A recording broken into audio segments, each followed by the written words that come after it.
La cala 1. No n'hi ha res de més sensual i eròtic que una cala solitària, plena sols de llum i mar, de perfums i sorolls apaivagats per la sal. I afegiré jo que res més podria fer-la encara més desitjable sinó afegir-li una copa de vi i el teu cos nu subjectant-la. Podries estar mirant-me, nua, i això em faria cobejar més el vi i més encara el teu cos.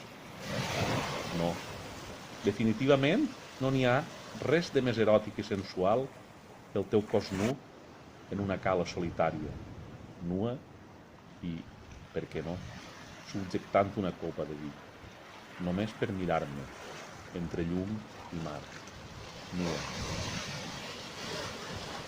La cala 2.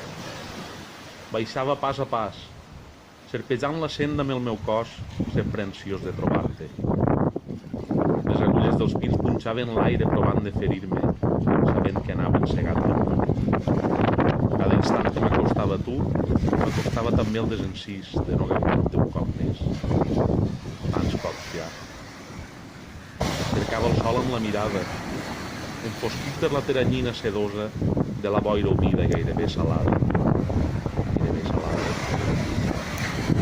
Cada pas m'acostava al no-res, sabent-te llunyana, sabent-te.